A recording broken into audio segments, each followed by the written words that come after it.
Happy Monday, everybody, and welcome to What Moves You.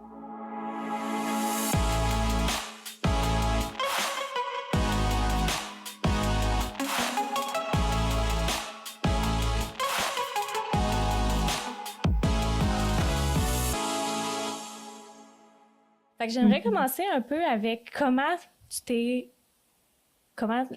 t'as tombé en amour avec l'alimentation finalement? Comment tu t'es rendu à la nutrition?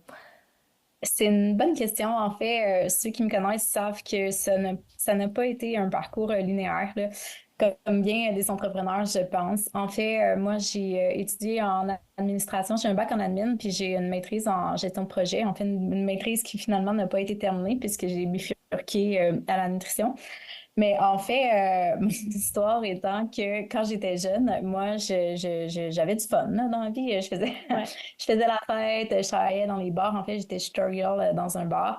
Fait que, à un moment donné, j'étais comme, tu sais, ben, je prenais de l'alcool, je me levais tard, je mangeais, tu sais, quand tu prends de l'alcool, tu manges moins bien, puis tout. Fait que là, j'étais comme, moi, un moment donné, ça devient comme un peu, ça fait son temps, là, mais après quelques années, tu te dis, bon, ben, peut-être qu'il serait temps que, tu sais, je prenne un petit peu plus soin de moi. Fait qu'à ce moment-là, justement, je me suis dit, ah, je pourrais commencer à bouger, tu sais. Puis là, j'ai commencé à faire un petit peu de sport, mais vraiment, comme je me souviens dans le temps, j'avais même plus de vélo, là, j'empruntais un vélo à mon père pour Mhm. bouger. Puis finalement, ben à force de bouger, je me suis dit que ce serait cool que je mange mieux. Puis je me suis mis à m'intéresser plus à l'alimentation. Puis tu sais, je suis vraiment tombée dedans là. Pour vrai, chez nous, c'est beaucoup moi qui cuisinais parce que j'habitais avec mon père. Puis mon père travaillait énormément là, fait que souvent j'étais avec ma sœur. Fait que ma sœur déteste cuisiner. Encore aujourd'hui, c'est drôle parce que je m'en vais live souper chez ma sœur. Puis j'amène le souper. Fait que ça n'a pas changé. Fait que c'est ça. Fait que tout simplement, les deux passions pour moi, ils ont vraiment corrélé, mais tellement que genre j'ai décidé carrément d'en faire ma profession. Ça a vraiment été comme un coup de foudre, mais un coup de foudre avec une passion finalement là, que je me suis découverte là-dedans. Fait que voilà, il a fallu que je refasse mes maths 536, il a fallu que je refasse. Moi, j'avais pas fait. Ouais, avoue que c'est con là, genre j'étais à la maîtrise en gestion de projet avec, tu sais, dans mon petit baluchon un bac en admin, donc quand même des choses qui sont très Ouais. mathématiques, on va se le dire, là. Puis il fallait que je refasse mes maths du secondaire. Fait que j'étais en maîtrise, puis je faisais pendant les cours des maths du secondaire. Ce qui était un peu n'importe quoi. Puis après, ben, j'ai fait mon bac en nutrition. Mais tu sais, dès que j'ai commencé mon bac, je savais que c'était ça. Tu sais, je savais que que j'étais sur mon X. Quand moi, j'étais au bac, en fait, il y avait pas beaucoup de jobs, puis le monde était un peu stressé de ça. Puis on dirait que Mhm. moi, je me souviens très bien d'un moment donné, je me souviens exactement comme où j'étais assise. J'avais dit à une de mes amies du bac, là, qui s'inquiétait de ça. J'étais comme, moi, pour vrai, ça me stresse pas. S'il y a pas de job, je vais m'en faire une job, genre. Mhm. Fait que, genre, on dirait que je savais que c'était ça qu'il fallait que je fasse. Fait que, Non, voilà. absolument. Puis clairement, même si au départ, tu le savais peut-être pas pourquoi, qu'est-ce qui t'a amené à faire ton bac en admin, c'est clair que ça a probablement dû influencer ta capacité de partir ta propre entreprise, là, finalement. Clairement, puis tu sais, mon bac en admin, j'ai fait admin marketing, puis ça demeure aussi quand Mm. même une passion pour moi, là, dans le sens que j'aime beaucoup l'entrepreneuriat en soi, j'aime beaucoup les projets, tu sais, je suis une fille de Mhm. projet encore aujourd'hui, tu sais, fait que les deux, effectivement, se mergent à merveille. Non, absolument. Ah, puis c'est trop cool. Fait que là, présentement, euh, tu manages ta propre compagnie, finalement, de nutrition. Est-ce que tu consultes en privé avec des patients? C'est quoi ton day-to-day autour de ça? Ouais, mon day-to-day est très variable en fait. Donc oui, j'ai une base de clientèle au privé là, que je fais 100% à distance via Zoom. Donc j'ai aussi une nutritionniste qui travaille avec moi là, pour supporter la demande parce que je peux pas en faire trop d'heures parce que j'ai plein de projets. Et que, Mhm. je fais aussi ben, tu sais, beaucoup de médias sociaux là, comme tu le Ouais. sais, pour moi directement ou pour d'autres clients.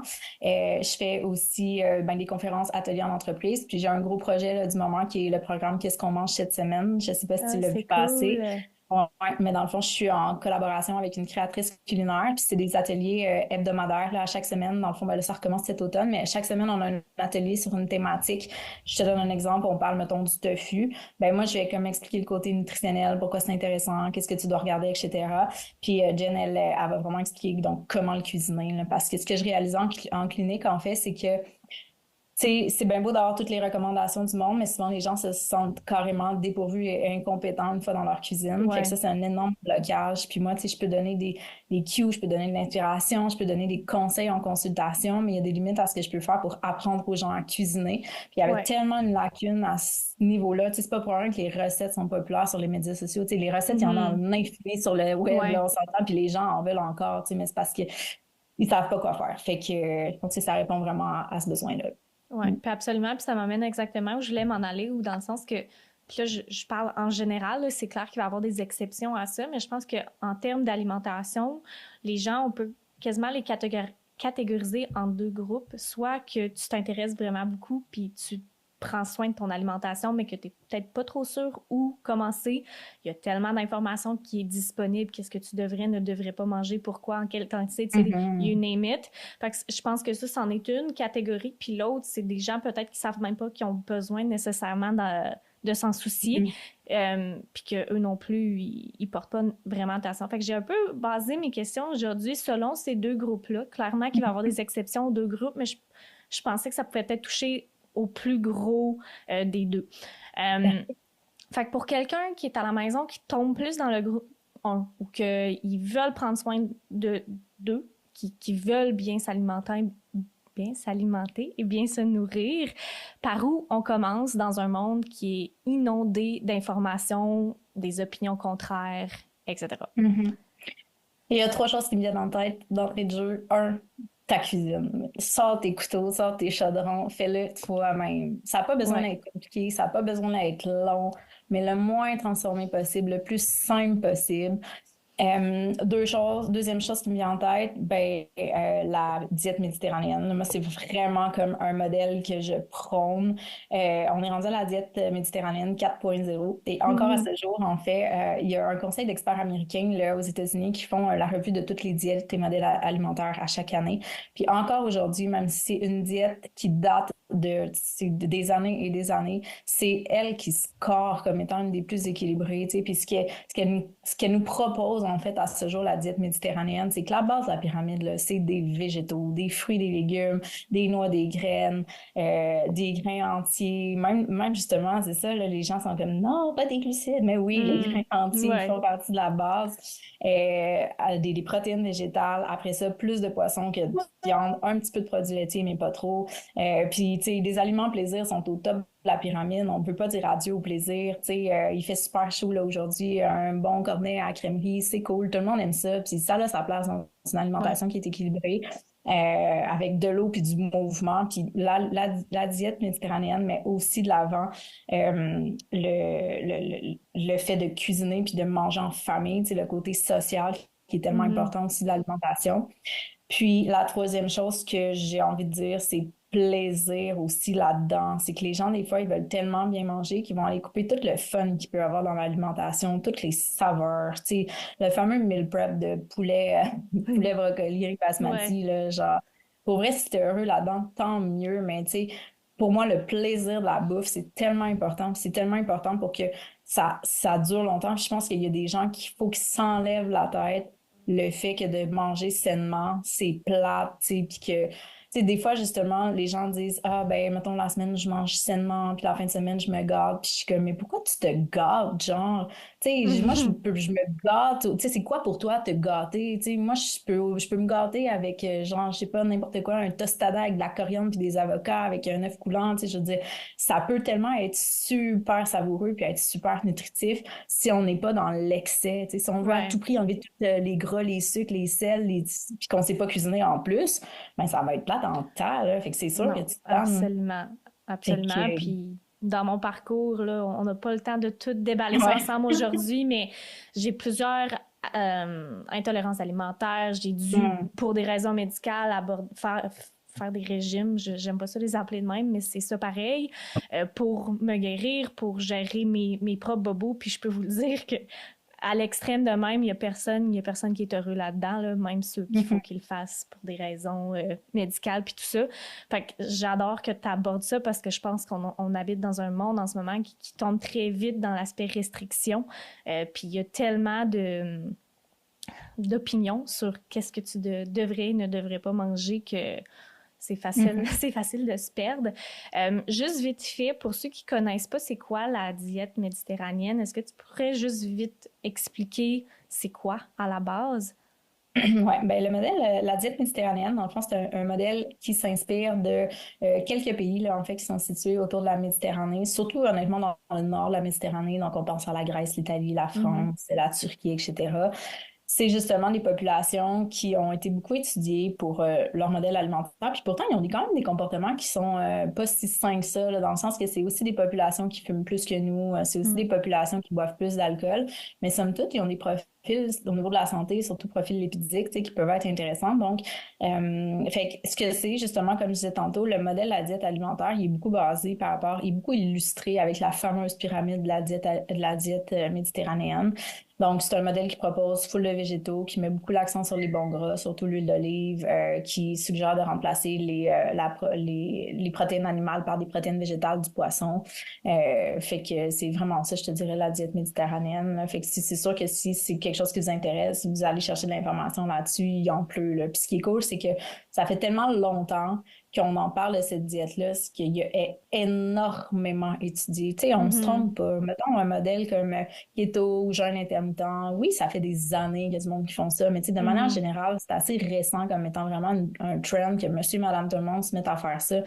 Fait que, tu sais, mettons keto, il y a des gens qui, dans le day-to-day, vont y voir des bienfaits. Il y a des gens qui, après un an, ils voient encore des bienfaits, puis c'est bien correct, je respecte tout à fait ça.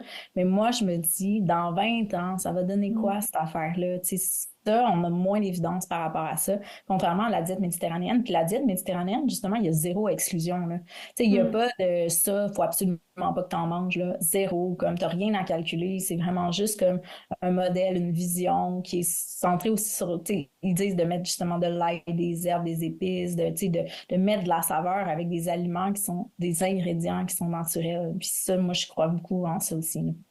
Non, absolument. Puis ça m'amène un peu à ma prochaine question qui est moins autour de la personne à la maison, mais plus autour de toi. Euh, Ça fait plusieurs fois que je mentionne que justement, on est exposé à plusieurs méthodes méthodes d'approche à l'alimentation. C'est Mhm. quoi pour toi qui t'a... Comment tu décrirais ta philosophie autour de l'alimentation, finalement? Ma philosophie autour de l'alimentation, en fait, c'est qu'il faut pas avoir de philosophie. Ce que je veux dire, c'est que je pense qu'il y a trop de monde qui vont stick sur un modèle puis l'essayer de l'appliquer à tous, genre. Mhm. Mais c'est tellement pas ça, la vie. Pour vrai, moi, il n'y a pas un client. Quand je rencontre quelqu'un, j'ai absolument aucune idée de où je vais m'en aller avec. C'est une discussion, c'est bilatéral, c'est toi, dans ton mode de vie, comment tu réagis à ça, comment si on enlève ça, si c'est un game changer ou pas pantoute, si on met plus de ça. Tu sais, c'est vraiment dans le fond de comme il y a des gens justement qui vont être plus cartésiens, qui vont vraiment avoir besoin de quelque chose de clair, tu sais, qui ont besoin d'un plan alimentaire pour se recadrer, pour savoir si Mhm. ça ressemble à quoi, tu sais, même des portions, tu sais, il y a personne qui devrait selon moi peser sa bouffe là, c'est vraiment pas nécessaire, mais il y a quand même des gens qui aiment ça avoir une idée de OK, ça ressemble à quoi, tu Ouais. sais. Alors qu'il y en a d'autres que tu peux y aller avec une alimentation bien plus intuitive, puis tu sais, les reconnecter à leurs signaux corporels, puis que surtout quelqu'un qui a fait des diètes toute sa vie, puis qui est plus Mhm. capable, puis qui a une relation qui est très trouble à l'alimentation, c'est un modèle qui est beaucoup plus intéressant, alors que ce même modèle-là a démontré son inefficacité, notamment avec des troubles de comportement alimentaire comme l'hyperphagie. Fait qu'il faut vraiment regarder la personne dans sa globalité. Dans sa globalité, c'est ses intérêts, sa condition de santé, qu'est-ce qui la motive, elle, dans la vie, d'où elle part. Puis avec ça, ben, tu dis, OK, ben, regarde où est-ce qu'on peut aller pour que ça soit mieux, finalement. Tu sais, Mhm. puis le mieux va pas nécessairement dire que ce soit parfait. Tu sais. Souvent, on fait un bout de chemin ensemble avec t'en es où t'en es rendu où dans ta vie maintenant, tu sais, puis on l'améliore un peu, puis des fois, ben, ils reviennent un peu plus tard, OK, puis on fait un autre bout de chemin, puis tu sais, l'idée, c'est pas de partir de, OK, je m'alimente très mal, je m'alimente à la perfection non plus, là, tu sais, il faut quand même être réaliste, là, parce que ce qui ressort vraiment souvent aussi, c'est que au final, la vie, ça va vite, là. Ça, c'est l'enjeu, Ouais. là, le temps, la planification, l'organisation. Pour tout le monde, là, c'est un enjeu. Fait que, veux pas, si tu veux améliorer tes habitudes alimentaires, ça nécessite le moindrement que tu y accordes un petit peu plus d'importance et de priorité et donc un peu de temps. Puis ça, souvent, les gens, tu sais, il faut qu'ils comprennent ça aussi quand ils s'embarquent dans une démarche, c'est que ça va pas se faire toute seule. Tu sais, il va falloir que tu te mettes à l'action. Puis des fois, tu sais, où on en est dans la vie, avec les enjeux, avec les défis qu'on peut avoir au quotidien, tu sais, ça se peut que ça soit difficile. Fait qu'il y a des timings aussi, des fois, pour passer à l'action. Non, absolument. Puis je pense que tu as soulagé beaucoup de monde avec ce que tu viens de dire en ce moment. Je pense que c'est très relatable. Puis on va en retirer là, de justement ça, que c'est pas un one size fit all, surtout pas, puis il faut s'écouter à quelque part là-dedans. Puis Je suis très curieuse de savoir, d'un point de vue, tu sais, professionnel, quelqu'un qui écoute à la maison, puis que soit qu'on les inspire à faire des changements ou c'est quelque chose que ça fait longtemps qu'ils pensent à ça, puis que là, ben, on leur donne le petit «Hey!» pour qu'ils aillent de l'avant. C'est à quel moment que tu conseillerais à quelqu'un d'aller consulter soit une nutritionniste, diététicienne ou autre versus s'informer nous-mêmes puis essayer d'y aller par soi-même? Est-ce qu'il y a une distinction à tes yeux vers ça ou c'est plutôt qu'est-ce que la personne a de besoin? Ben, ça dépend vraiment des personnes, ça dépend vraiment du timing. Tu sais, dans le fond, c'est qu'il y a des personnes qui vont être très autodidactes, des personnes, mettons, si tu es déjà un professionnel de la santé, puis tu connais un peu la game, tu sais, comme tu sais démystifier un peu comme un professionnel de quelqu'un qui dit un peu Mm. n'importe quoi. Tu sais, des fois, quand on évolue là-dedans, on est capable à un moment donné de se faire une tête sur qu'est-ce qui est de la vraie information versus qu'est-ce qui est de la désinformation. Il y a des gens pour qui évoluent pas dans ce milieu-là, fait que c'est tout à fait normal, mais qui sont un petit peu moins capables de trouver leur repère par rapport à ça. Fait que si les gens sont mêlés, tu sais, j'ai une cliente l'autre jour qui me dit, tu sais, elle dit, je sais tellement pas comme qu'est-ce qui est bon, qu'est-ce qui est pas bon, que des fois j'arrive puis je me dis, ah, mais là, je pourrais manger ça. Ah, puis là, elle dit, ça me crée de l'anxiété. Fait que là, finalement, je me dis, ah, puis fuck off, tu sais, je vais prendre des biscuits parce que, anyway, je sais même pas si ça, c'est meilleur que ça. Puis, tu sais, fait Ouais. que là, oui, clairement. Fait que si ça te crée de l'anxiété, si tu as l'impression que tu as une préoccupation qui est excessive à l'égard de la nourriture, c'est-à-dire que tu y penses tout le temps, tu sais, puis ça, justement, t'es pas bien par rapport à ton alimentation. Si tu sens que tu es désorganisé, que tu sais pas cuisiner, genre que tu aurais vraiment besoin, tu as beau regarder des recettes, mais tu passes pas à l'action. C'est ça. Ouais. Si tu as envie de passer à l'action, mais qu'il se passe rien, tu as peut-être besoin d'un petit coup de pouce. Tu sais. Des fois, la professionnelle, la personne qui va t'accompagner, la nutritionniste, tu sais, pour certains clients, je suis une motivatrice, là, tu sais, je les garde Mhm. engagés dans le processus. On a un talk sur qu'est-ce qui a bien été, qu'est-ce qui a moins bien été, fait que je les aide à se recentrer. Tu sais. Des fois, ils savent quoi faire, mais s'ils le savent puis ils le font pas, ben c'est là aussi que la job de la nutritionniste elle embarque. Ou ben si, mettons, la problématique est plus au niveau des comportements alimentaires, mettons, justement, genre dans la journée, ça va super bien, tu manges super bien, mais le soir, tu passes la soirée à grignoter. Puis tu as beau essayer de mettre des outils en place, comme tu passes toujours tes soirées à grignoter, puis au final, t'es comme crème, pourquoi je fais ça? Tu sais, si tu as des comportements qui sont récurrents, que tu penses qu'ils nuisent à Mhm. ta santé, puis à tes choix alimentaires qui sont pas cohérents avec tes valeurs, tes objectifs, mais peut-être d'avoir le petit push, le petit feedback d'un professionnel, ça peut être aidant. Non, absolument. Puis je suis complètement d'accord. Je sais que là, encore une fois, à plusieurs moments, je me suis retrouvée dans cette cycle-là justement de voir ces patterns-là se manifester, des patterns négatifs, bien évidemment, puis de pas trop savoir comment m'en sortir. Puis dans mon parcours, j'ai pas eu, je suis pas allée chercher de l'aide, puis j'aurais peut-être dû finalement. Mhm. Mais je sais que tu sais, moi, il y a eu plusieurs moments, je me suis dit, ah, tu sais, c'est peut-être pas assez sérieux pour aller chercher de l'aide ou, ah, je devrais être capable de le faire toute seule. Fait que c'était pour ça Mhm. que j'étais curieuse d'avoir un peu ta perspective là-dessus pour encourager les gens à aller la Mhm. rechercher de l'aide s'ils en ont besoin. Là, je transitionne un peu dans mon deuxième groupe. On a parlé de ceux qui savent, qui aimeraient faire des Mhm. changements, mais ils ne savent pas où commencer. Puis là, j'aimerais un peu transitionner à ceux qui savent pas pourquoi ça serait important d'en prendre soin. Tu sais, c'est sûr qu'il y a l'aspect super obvious, ça paraît peut-être justement tellement clair à ceux qui s'intéressent pourquoi c'est important de prendre soin de soi à travers son alimentation. Mais pour les gens qui sont pas dans ce bateau-là en ce moment, c'est Ouais. pourquoi qu'il faut C'est s'en ça la foutre. question. Ouais. Mais les gens, souvent, ils vont identifier l'alimentation au poids, ce qui est Mm, comprenable parce qu'on vit dans un monde qui est encore grossophobe, mais dommage. ouais. Puis, tu sais, je le sais que c'est facile à dire quand on vit dans un corps mince, fait que je comprends tout à fait, tout à fait, tout à fait ça. Par contre, moi, je dis souvent que la raison pour laquelle je m'alimente bien, c'est pour deux raisons bien évidentes à mes yeux. C'est premièrement, c'est moi, je suis une fille de performance, tu sais. Ça me gosse dans la vie, moi, d'être fatiguée. Je vais être en forme, je vais être au top de la personne que je suis, tu sais. Je passe une belle journée dans la vie quand je suis en forme, ça va bien, je suis productive, tu sais, je suis capable de m'entraîner, je suis efficace à la job. Ça, pour moi, c'est super important. Puis de bien m'alimenter, c'est une évidence pour aller supporter ça, tu sais.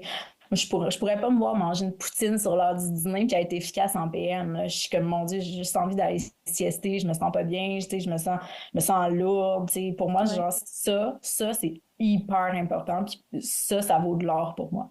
La deuxième chose, c'est que, ben, je veux être capable de faire du mountain bike jusqu'à 65 ans. Là, je parle pour moi, mais tu sais, de manière générale, tu sais, les gens, je sais pas si vous en avez des gens autour de vous, là, mais tu sais, moi, je commence à en voir, là, à paraître qui tombent à la retraite, puis qui se voyaient donc avoir une recette faire ci, puis ça, puis ah, oups, le petit bobo, ah, oups, ça, Mm. ah, ouais, je voudrais partir en voyage, mais les assurances vont pas, comme, payer, ah, tu sais, Mhm. genre, moi, la vie est plus longue qu'elle était, là, mais moi, je veux pas vivre vieille. Je veux vivre vieille en santé et active, tu sais, pouvoir profiter puis enjoy. Puis je dis vivre vieille, mais même au quotidien, tu sais. J'ai une cliente qui me dit justement parce qu'elle s'est un peu négligée, puis souvent, tu sais, assez négligée en termes de santé, mais pas parce qu'elle est lâche puis elle fait rien, là, parce qu'elle est full investie dans son travail, tu sais, elle a un gros poste, elle est retournée à l'université pour aller chercher encore des diplômes, tu sais, elle est proche aidante en plus, fait qu'elle est full investie dans plein d'affaires. C'est pas parce que, tu sais, justement, c'est pas parce que c'est une personne qui est pas capable de passer à l'action, bien au contraire, mais là, justement, elle s'en va en Grèce, puis elle est comme, tu sais quoi, genre, je fais de l'anxiété parce que j'ai peur de pas être capable de suivre les autres à la marche, puis cette fille-là, cette femme-là, elle est pas âgée, là, mais tu sais, Mm. juste pour pouvoir enjoy la vie au quotidien, je pense que plus que tu es en santé, puis ça, inévitablement, ça passe par l'alimentation, plus que tu es capable de bien profiter de la vie parce que tu as l'énergie, tu as la mobilité, tu as la capacité de tout faire, tu sais, fait que ça, je trouve que c'est ça, ça vaut de l'or. Non, D'éviter absolument. la maladie puis d'être au top de sa forme, tu sais. Je suis absolument d'accord, puis t'as amené un bon point. Je suis sûre que tu dois l'entendre à tous les jours. Je suis trop occupée, j'ai pas le temps.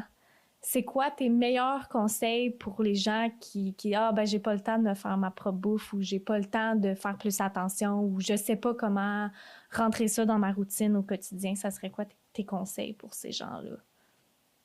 Ben, tu sais, c'est sûr que la vie, ça va toujours être une question de choix. Tu sais, les priorités, si tu veux manger mieux, comme je disais tantôt, faut que ça devienne un peu prioritaire pour toi. Parce que les gens qui mangent bien au quotidien, genre relativement tout le temps, là, de manière stable, que c'est très intégré, c'est des gens pour qui c'est très prioritaire. Fait que peu importe comme les obstacles qu'il va y avoir, ces gens-là vont trouver une moyen, une solution de comme faire en sorte qu'on mange sainement parce que pour eux, c'est important. Dès que ça devient moins une priorité ou ça l'a peut-être jamais été, ben là, tout le reste va passer avant le fait de manger plus sainement. Parce que je l'ai dit tantôt, manger plus sainement, ça demande du temps, de la planification, de l'implication, tu sais. Mhm. Fait que, puis tu sais, encore là, je suis qui pour dire, moi, ben oui, ton alimentation est plus importante que ton social. Donc le dimanche, au lieu d'aller voir, au lieu d'aller voir tes amis, ben tu vas faire de la bouffe. Tu sais, non, tu sais, c'est à toi de déterminer pour toi, en fonction de tes valeurs, de qui tu es, ce qui est important pour toi. Est-ce que tu préfères justement dans ta vie prioriser ça ou ça? Ça vient avec des avantages et des conséquences, puis ça vient avec des avantages et des conséquences. T'sais, moi, je suis pas là pour te dire que c'est ça la chose à faire.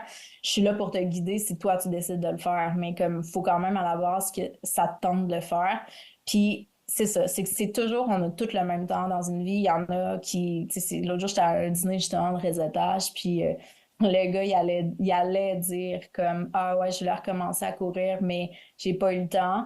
Puis là, après, il s'est repris, il dit, ouais, mais c'est quand même vrai que Barack Obama, lui, fait du jogging. Tu sais, fait que c'est comme, ouais, tu sais, moi, j'ai pas le temps. Là, moi, j'ai pas le temps. Ben, ça dépend ce que t'en fais de ton temps, en fait. Fait que c'est vraiment Mhm. ça. Mais encore là, comme je te dis, tu sais, chaque individu est libre de décider ce qu'il fait de son temps, là. Non, absolument. Puis, y a-tu des. C'est correct s'il n'y en a pas, là, mais y a-tu des outils concrets pour les gens qui veulent en faire une priorité, qui veulent mettre le temps? Je donne un exemple. Moi, une des choses que j'aime beaucoup faire, je suis pas très gros dans le meal prep, je me fais pas des repas, mais il y a des choses que j'aime prendre le temps de me préparer, mettons, pendant un bloc de 1 heure la fin de semaine pour que dans ma semaine, ces étapes-là soient plus faciles. Ça, Mhm. c'est une des choses qui m'a beaucoup aidé à travers, I guess, mon journey, là, si tu veux appeler ça de même.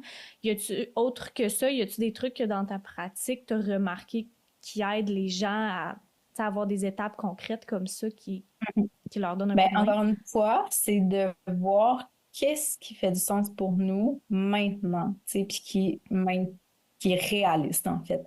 Justement, tu sais, parlant de meal prep, moi, je dis toujours qu'il y a mille et une manières de faire du meal prep, là, dans le sens que, tu sais, il y en a, tu sais, comme moi, mettons. Moi, ce que je vais faire, je vais toujours décider les recettes que je vais manger. Je vais toujours aller à l'épicerie en fonction des recettes. Fait que je m'assure que j'ai tout ce qu'il faut pour faire ces fameuses recettes-là, mais je vais pas cooker, tu sais, parce que je vais le faire directement la semaine. J'aime pas ça quand c'est fait d'avance. Bref, Mhm. ça, c'est moi. Il y en a d'autres qui vont faire, tu sais, qui vont faire justement 3 heures de cuisine. Il y en a d'autres aussi, des fois, quand c'est pas possible, là, il y en a là, vraiment des fois qui disent, écoute, je suis vraiment motivée, mais comme sérieux, je n'ai pas le temps. Ben, il y en a maintenant, là, tu sais, on a beau chialer contre l'industrie, là, mais il y en a maintenant des repas prêts à manger, du prêt à cuisiner, tu sais, qui peuvent quand même être des choix qui sont nutritifs. Fait que des fois, c'est d'aller, tu sais, évoluer autour de ça. Fait que, mettons, on va dire, OK, bon, ben, tu vas te commander, mettons, tes repas prêts à manger, ou cook, mettons, pour pas le nommer, ou tu peux quand même regarder, tu sais, les valeurs nutritives, faire des choix qui sont plus sains. Puis, mettons, ça va être tes dîners. Fait que ça, c'est réglé, là. Ben, puis là, le soir, ben là, OK, on va essayer de, justement, des fois, je leur donne des cues carrément pour cuisiner des repas qui sont plus rapides, tu sais, parce que de sélectionner à la base aussi des recettes qui vont être plus rapides, de regarder Mhm. ton horaire, va être structuré comment, ça peut faire une différence. Fait que, tu sais, d'aller chercher de l'aide externe comme traiteur. Puis souvent, justement, ça, c'est la porte d'entrée. Fait que tu commences de même. Puis là, tranquillement, ben, tu réalises justement à quel point ça fait une différence. Fait que quand tu commences à avoir des résultats, t'es que, hey, ouais, pour vrai, genre, j'ai une meilleure digestion, j'ai plus d'énergie, je dors mieux, Mhm. non, non, non. Là, t'es comme, OK, ouais, là, OK, cette semaine, bon, je vais commander quand même, mais moins de plats, puis je vais essayer de cuisiner une recette. Puis là, on évolue comme ça, tu sais. Puis c'est vraiment d'y aller comme bouchée par bouchée, là, dans le sens que si tu cuisines pas pantoute, t'attends-toi pas à avoir 6 recettes la semaine prochaine, là. Ouais. Commence par une. Après ça va être peut-être deux, tu sais, mais c'est vraiment de partir. Si tu fais une capture d'écran de là où tu es maintenant, tu sais, essaye de l'améliorer, tout simplement par rapport à toi-même, pas par rapport à tel ou tel modèle ou telle personne, tu sais, juste par rapport à toi-même. Puis déjà là, comme je disais, peut-être que là, maintenant, tout de suite, dans ta situation, avec les défis que tu as, puis le contexte, c'est ça qui est possible. Peut-être que dans 2 ans, tu vas être capable de step up encore un peu, tu sais. Fait que, Mm. voilà. Je sais pas si ça répond à ta Ben question. oui, c'est parfait. Puis on a parlé un peu de les recettes, puis les choisir en fonction de ton temps, puis tout. Est-ce qu'il y a des ressources que tu utilises dans ta semaine, dans ton quotidien, pour aller chercher ces recettes-là? Est-ce que tu es développeuse de recettes? Ouais. Moi, je crée des recettes dans la vie, j'en écris, là. Fait que je suis incapable de De suivre une suivre une recette. recette? Mais des fois, je suis comme, ah, j'aurais le goût de faire changement, mettons. Puis là, tu sais, je vais m'inspirer, là, clairement. Mais, tu sais, c'est vraiment, je te dirais, sur le web en général. L'enjeu aussi, c'est que moi, évidemment, tu sais, c'est facile pour moi de, quand je regarde une recette, tu sais, savoir si elle est saine ou pas tant. Ça, c'est un défi aussi pour les gens, tu sais. Puis c'est quand même Mhm. quelque chose de complexe, tu sais. J'ai développé un outil avec, justement, une fille qui travaillait dans mon équipe. Puis, on s'est vraiment comme cassé quand même la tête pour essayer de vraiment enseigner à quelqu'un qu'est-ce qui fait qu'une recette est plus saine ou est moins saine parce qu'il y a différents paramètres, il y a beaucoup de subtilités, il y a beaucoup de ça dépend. Tu sais, il y a tellement de nuances dans l'alimentation. Puis je Mhm. pense que c'est un peu ce qui gosse le monde, puis ce qui me gossait moi-même au début de ma pratique. Tu sais, c'est comme je peux juste avoir une réponse, mais il n'y en a jamais de réponse claire. Fait que c'est ça. Mais tu sais, le web en général, pour vrai. Puis tu sais, il y a plein de nutritionnistes aussi qui ont des sites web avec des recettes, là. Fait que déjà là, d'entrée de jeu, si tu te sens pas trop compétent pour les choisir, ben inspire-toi d'eux. C'est sûr qu'à la base, les recettes vont être nutritives. Tu sais, il y a le savouré aussi de Geneviève Auglement, qui a quand même full de recettes. Fait que tu sais, je pense que c'est une bonne base. À la base, effectivement, si tu as l'impression que tu n'as pas les compétences et les connaissances pour choisir une recette qui est plus santé, ben genre, assure-toi que quelqu'un a fait la job à la base puis qu'elle est à la base plus saine, tu sais. Mm. Je pense que c'est un très bon conseil. Puis là, je suis curieuse. Là, ça va être dur, mais ton souper préféré en ce moment pour une soirée où que t'as pas le temps, ça ressemble à quoi pour toi? Ben, moi, j'aime beaucoup justement ce qui est cru, là. Fait que genre, tu sais, moi, ce que j'ai tout le temps dans le congélateur, là, c'est des crevettes de matane surgelées, du saumon fumé surgelé, puis j'ai comme du saumon aussi, là, j'aime beaucoup. Comme l'été, je trouve que c'est frais, là. Fait que des fois, je fais juste les décongeler. Tu sais, c'est comme, mettons, une salade verte avec saumon fumé, oignon, courge, citron, un fameux tartare. Si t'as du saumon de qualité dans le congèle, c'est vraiment pas compliqué. Les crevettes de Matane, j'aime beaucoup une salade style rouleau de printemps. Là, je suis vraiment des salades, Mhm. mais c'est juste parce qu'il fait 42 degrés. Là. Fait qu'on dirait Ouais, que c'est tout ce qui me vient en tête. il n'y a pas de trouble. Fait que salade style rouleau de printemps, tu sais, avec de la mangue, de l'avocat, des crevettes. Tu peux mettre un peu de vermicelle de riz avec une sauce à l'arachide, c'est full bon. Honnêtement, ça prend 5 minutes. Là, ça a eu Mm. l'air compliqué quand je l'ai dit, là, mais zéro puis une barre. Puis sinon, les œufs. Genre, à quel point c'est rapide de faire des œufs. Là. Moi, j'aime full style tostada. Là, fait que tu peux prendre comme un tortilla, t'écrases comme de la guacamole là-dessus. Après ça, tu peux mettre de la salsa, tu peux mettre de la coriandre, tu peux mettre du jus de lime, puis tu mets un œuf sur on Mm. top. Tu peux mettre des haricots rouges aussi pour le rendre un petit peu plus rassasiant. Ça, c'est full bon. Puis encore une fois, ça prend 5 minutes à faire. Là. Fait que je te dirais que c'est vraiment... Puis des salades repas, les salades repas, c'est à l'infini des salades repas, là. Mm. Puis bon, on dit que c'est bon de la salade quand c'est bien fait, là. Bien Fait fait. Je que... pense que ça, c'est le mot-clé. Non, absolument. Puis là, c'est un peu ma dernière groupe de questions ici. Là, je veux être respectueuse de ton temps. Je check. Euh, on en a parlé à plusieurs reprises durant l'épisode, mais on voit plein de mes informations sur Internet. Je suis curieuse de savoir, toi qui dois recevoir au quotidien tellement de contenu qui est autour de l'alimentation, tout ça, c'est quoi les plus gros, les plus weird trucs, les plus peut-être pas vrais aussi, que tu as vus sur les réseaux sociaux qui ne sont pas vrais? Hey, c'est tellement une bonne question. Ben, honnêtement, j'ai l'impression que j'en regarde pas tant que ça parce que, tu sais, ces gens-là, moi, je les suis pas dans le fond. Là. Mhm. Tu sais, les genres de coach ou les gens qui sont vraiment extrémistes dans leurs recommandations. Ben c'est sûr qu'il y a souvent, tu sais, par rapport aux suppléments, là, souvent c'est vraiment de la bullshit ce qui se dit, là, fait qu'il faut vraiment comme se faire une tête. D'ailleurs, il y a le site, je sais pas si vous le connaissez, mais examine.com, qui Non, je est connais pas. vraiment hot, là, c'est anglais, puis là, c'est un peu plate parce qu'ils sont en train de faire vraiment comme, avant, il y avait toute l'information full gratuite, full pertinente. Dans le Mhm. fond, eux, ce qu'ils font, c'est que vraiment dédié aux suppléments, à l'industrie du supplément, Oh, wow. puis tu vas vraiment avoir comme par supplément toute l'information, comme ben, dans le fond, sur quoi ça a été étudié, en quoi c'est pertinent, quel dosage. Puis après, tu as vraiment comme les catégories, mettons, tu sais, santé cardiovasculaire, perte de poids, sommeil, toutes les catégories, dans le fond, sur lesquelles ils ont été étudiés. Puis ils Mhm. vont les classer comme s'ils étaient efficaces, mais selon l'échelle, tu sais, toi, t'as-tu étudié en santé? OK. Pas du tout. Donc, selon l'échelle, en fait, au niveau de la littérature, tu sais, les études sont toujours basées comme de A à E, A étant OK. l'étude est vraiment sa coche, vraiment pertinente, comme tu peux OK. prendre ça comme une évidence scientifique, puis E étant comme c'est de la scrap cette étude-là, là, genre la Mhm. conclusion, tu l'écoutes pas du tout. Là. Fait qu'ils vont même t'es classer. Fait que là, t'es Ah, vraiment wow. capable de te faire une tête. Ouais, c'est vraiment hot. Fait que les suppléments, tout ça pour répondre à ta question, les suppléments, tout ce qui a rapport à la perte de poids, là aussi, là, Mhm. genre, bois du jus de céleri, tu vas perdre du poids, bois de l'eau chaude au citron, tu vas perdre du poids. Tu sais, si c'était si facile, là, puis je comprends les pauvres gens qui sont découragés puis qui cherchent des solutions, là, mais pas vrai, si c'était si facile, on n'aurait pas autant de problèmes avec l'obésité, là, dans le monde, là. Fait que, je te dirais, c'est surtout ça, là. J'en ai pas de spécifique, honnêtement, qui me viennent en OK. tête, Ben, mais moi, si toi, j'en ai t'en as. quelques-uns. Ah oui, c'est ça. J'en, Si toi, t'en j'en ai as. quelques-uns, j'en avais préparé au cas où. Fait que, clairement, un des plus gros debates que j'ai jamais vu de ma vie par rapport à la nutrition, c'est carbs, no carbs ou Ah ouais. keto ou tout cet argument-là de qu'est-ce qui est mieux. Puis là, Mhm. le caveat, c'est que je sais que ça va dépendre de la personne, là, mais en général, tu penses quoi Mhm. de ça?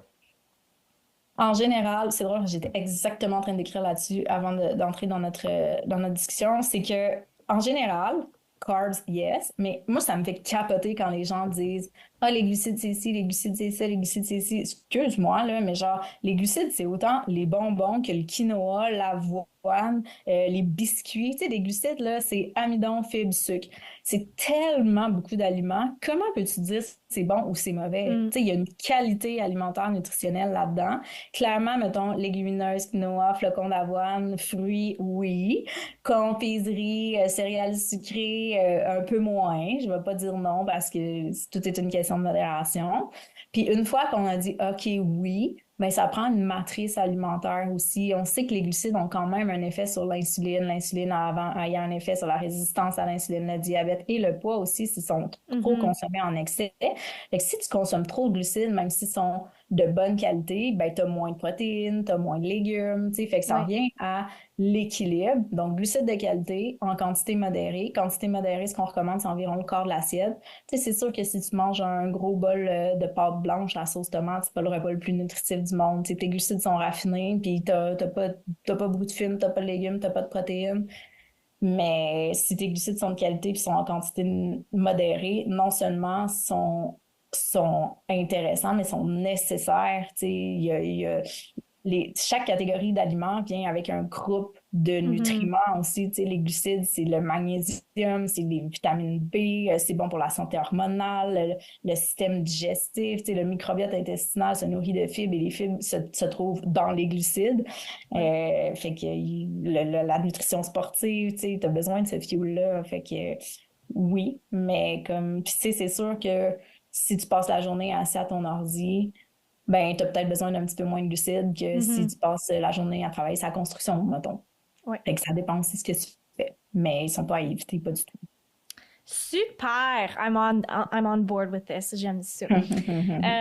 Après ça, le sucre. Puis là, il en existe 1 million. Du sucre blanc, du sucre raffiné, du sucre de coconut, du stevia. Tu sais, il y en a plein.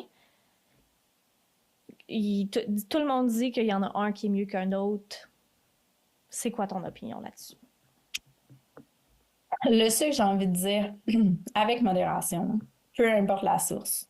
Le sucre, tu sais, le sucre, c'est sûr qu'un sucre raffiné, c'est raffiné. Fait que, tu sais, on l'aime un peu moins, mais en termes de molécules, tu sais, le sucre blanc, la molécule, c'est exactement la même que dans ton sirop d'érable, dans ton miel ou dans ton sucre de canne ou sucre de coco. Mm. Fait que, tu sais, le danger, c'est que des fois, les personnes vont dire, ah, ben, je vais mettre du sirop d'érable, tu sais, c'est nutritif, puis en mettre plus que s'il y avait mis du sucre blanc. Mhm. Ça, tu passes un peu à côté de ta shot. Oui, dans le sirop d'érable, il y a des antioxydants, il y a des polyphénols, mais comme au final, tu sais, la quantité que tu devrais consommer pour pas consommer trop de sucre est relativement petite. Ce qui fait en sorte que je t'invite à ne pas te fier sur le sirop d'érable pour combler tes besoins en polyphénol et en nutriments. C'est peut-être pas la meilleure idée. Fait que, tu sais, Mm. c'est des mini-sources, là. Fait que c'est pas ça qui va faire une différence dans la qualité nutritionnelle de ce que tu manges. Par rapport maintenant aux édulcorants, euh, en nutrition, mettons, là, ce qu'on dit, je dis ce qu'on dit parce que, tu sais, ce qu'on nous enseigne à l'université, puis le discours que les nutritionnistes ont par rapport aux édulcorants, c'est comme, les édulcorants, c'est pas bon, on devrait manger plus du vrai sucre, mais en petite quantité. Ce qu'on sait par rapport aux édulcorants, notamment, c'est que ça va comme, tu sais, les édulcorants, là, c'est que ça goûte tellement sucré, là, ça contient pas de sucre, donc il n'y a pas de calories, mais ça a un pouvoir sucrant qui est immense. Fait que quand Mhm. tu l'embouches, là, ça coûte vraiment sucré fort. Là. Tu sais, si tu consommes des fois des shakes de protéines, tu le sais. Là. Moi, je prends un shake de protéines, je suis comme, ouh, c'est vraiment sucré. Je suis pas capable de prendre une scoop au complet, ça me tombe sur le cœur. Fait qu'après, si tu t'habitues à cette intensité-là, Faut quand que tu ça vas soit retourner, mettons, tu essaies compensé. de te faire.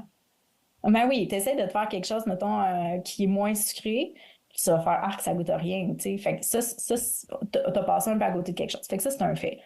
Là, il y a le microbiote intestinal. Il y en a qui disent qu'au niveau du microbiote intestinal, les édulcorants, tu sais, seraient pas intéressants. C'est des études qui ont été démontrées chez les rongeurs. Donc, on peut pas transposer ces résultats-là à l'humain. Ça reste à voir. Moi, honnêtement, j'étais rendue un peu mitigée par rapport à ça. Je me suis fait challenger aussi un peu au niveau scientifique par rapport aux évidences scientifiques sur les édulcorants.